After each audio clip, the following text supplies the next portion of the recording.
Hi friends, అందరికీ నమస్కారం. Welcome to my channel. ఈరోజు ఏ జిల్లాల్లో వాలంటీర్లు నిరసన వ్యక్తం చేశారో పూర్తి వివరాలు ఈ వీడియో చేయడం జరుగుతుంది. అలాగే నిరసనకు సంబంధించిన వీడియో క్లిప్పింగ్స్ కూడా పెట్టడం జరిగింది. సో వాటన్నిటిని చూసి మీ యొక్క అభిప్రాయాన్ని తెలియజేయండి. ఏదేమైనా వాలంటీర్లు ఇలా రోడ్డున పడి నిరసన వ్యక్తం చేయడం చాలా బాధాకరమైన విషయం. మనం టాపిక్లోకి వెళ్ళిపోదాం. కాకినాడ కలెక్టరేట్ వద్ద వాలంటీర్ల సంఘం ధర్నాకు దిగడం జరిగింది. అల్లూరు జిల్లాలో వాలంటీర్ నిరసన కార్యక్రమాన్ని చేపట్టారు.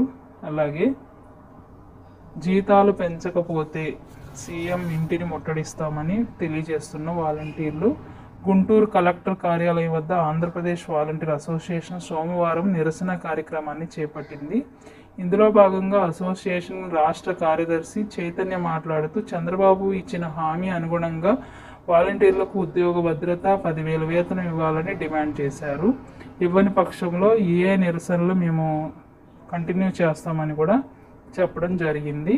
గ్రామ వార్డు వాలంటీర్ సమస్యలను పరిష్కరించాలని కోరుతూ అనేక జిల్లాల్లో ఈ యొక్క నిరసన కార్యక్రమాలు అనేవి కొనసాగినాయి. అలాగే ఈరోజు పాడేరులో ఎన్నికలు ఇచ్చిన హామీ నెరవేర్చాలని బకాయి పడ్డ వేతనాలు వెంటనే చెల్లించాలని పాడేరు జిల్లాలో కూడా ఈ యొక్క కార్యక్రమాన్ని రూపొందించారు. సో 11 మండలాల వాలంటీర్లు ఆందోళనకు దిగినట్లుగా సమాచారం.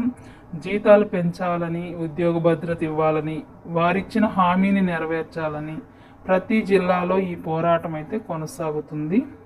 కాబట్టి పాడేరులో డివిజన్లో ఉన్న 11 మండలాలకు సంబంధించిన గ్రామ వార్డు వాలంటీర్ సోమవారం ఆందోళన చేపట్టారు. ఎవరు ఏం చెప్పినా ప్రతి వాలంటీర్ చెప్పే విషయం ఒకటే, ఉద్యోగ భద్రత, అలాగే 10,000 వేతనం, ఎన్నికలు ఇచ్చిన హామీ నెరవేర్చాలని వారు డిమాండ్ చేస్తున్నట్లుగా సమాచారం. దీన్ని బట్టి ఏ జిల్లాల్లో నిరసన కార్యక్రమాలు జరుగుతున్నాయి అనేది మీరు కూడా కామెంట్ రూపంలో తెలియజేస్తే ఒకరికొకరు తెలుసుకోవడానికి అవకాశం ఉంటుంది. అలాగే ఇంకా మన ఛానల్ని ఎవరైనా ఫాలో అవ్వకపోతే వెంటనే ఫాలో అవ్వండి. Thank you.